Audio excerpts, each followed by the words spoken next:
Recently আমাদের বাসায় কারা আসছিল আর সবাই মিলে কি করলাম, সাথে আমার শাশুড়ির হাতের স্পেশাল রান্নাবান্না তো আছেই। সো হ্যালো অ্যান্ড আসসালামু আলাইকুম everyone, this is me Tansum and welcome to my new vlog.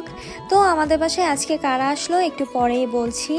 সবাই যেহেতু রাতে আসবে তাই সন্ধ্যার দিকে আমি একটু রেডি হচ্ছিলাম। এখানে আমি একটা শাড়ি বের করে নিয়েছি আর শাড়িটা আমাকে টক্স বাই লিমুর ওনার লিমু দিদি শাড়িটা গিফট করেছে।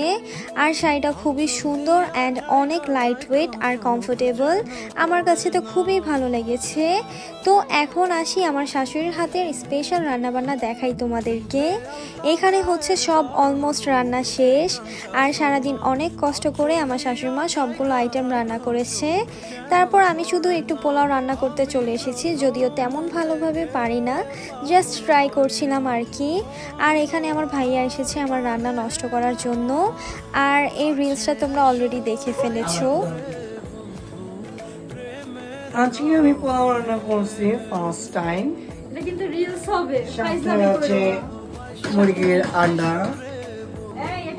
তো ফাইনালি আমাদের বাসায় সবাই চলে এসেছে। মেইনলি আজকে হচ্ছে আমার ফুপি, চাচি, ভাই, বোন, ভাবিরা সবাই আর কি ফার্স্ট টাইম এসেছে।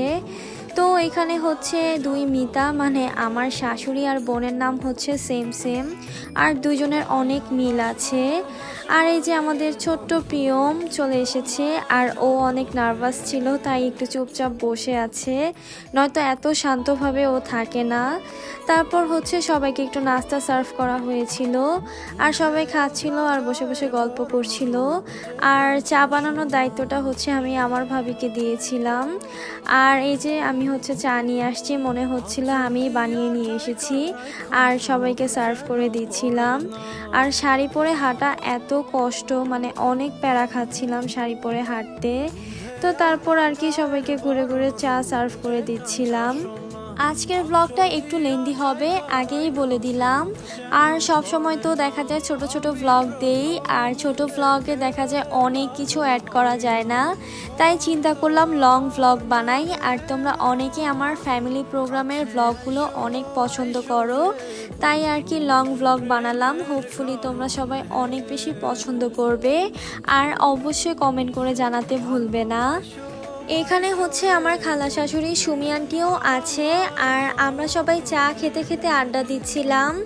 দেখা যায় প্রায় সময় আমাদের এরকম প্ল্যানিং ছাড়া হুটহাট অনেক জায়গায় ঘুরতে চলে যাই, আর সবাই একসাথে এমন বসে বসে টাইম স্পেন্ড করতে বেশ ভালোই লাগে।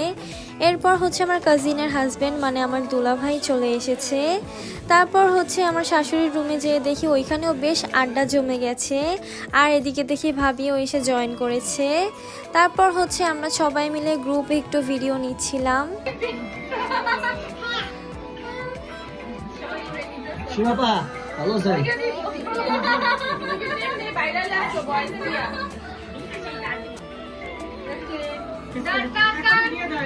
ছবি তোলার পর্ব কিন্তু এখনো শেষ হয় নাই, মাত্র তো শুরু। সবাই মিলে আর কি ছবি টবি তুলছিলাম।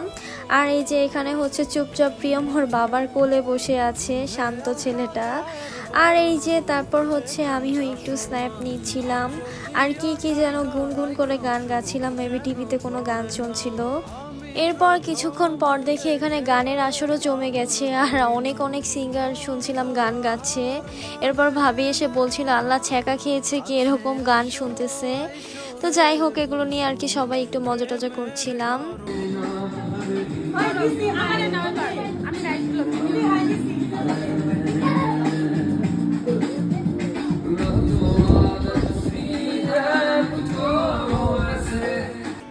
সবার লাস্টে হচ্ছে দুলাভাই এসেছে, আর দুলাভাইয়ের সাথে সবাই মিলে কি প্র্যাঙ্ক করলো এটা আমি বলবো না, তোমরা ভিডিও দেখে বুঝে নাও। তাই ভিডিও ক্লিপটা আমি রাখছি যেন বুঝতে পারো সবাই।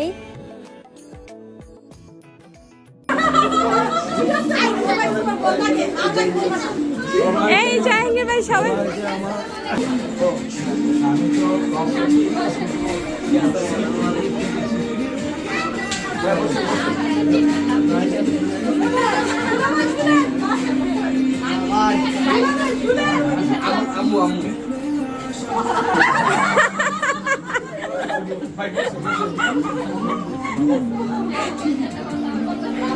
আপনি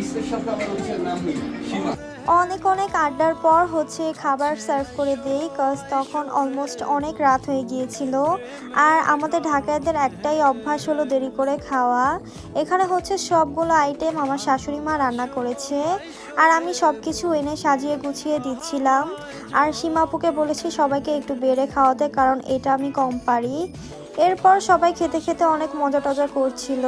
আমাদের মেয়ে আছে সামনে, আমি চুপ এখন চুপ থাকবে মানে কিন্তু জানিয়ে ভাই আপনার এই জিনিসটা মানে অনেক মিস করে, অনেক মিস করে। তো দুলাভাই আর ভাইয়াদের খাওয়ার পর হচ্ছে আমরা সবাই পাটি বিছিয়ে একসাথে বসি, অ্যান্ড লাস্টলি হচ্ছে কেক কাটিং হবে। অ্যাজ অলওয়েজের মতো সীমাপু কেকটি বানিয়ে এনেছে, আর কেকটা হচ্ছে চকলেট ফ্লেভারের ছিল, আর এত লোভনীয় লাগছিল দেখতে, আর খেতেও কিন্তু বেশ মজার হয়েছিল। অ্যান্ড আজকের ব্লগটা আমি এইখানেই শেষ করছি। দেখা হচ্ছে নেক্সট ব্লগে, and thank you so much for watching. আল্লাহ হাফিজ।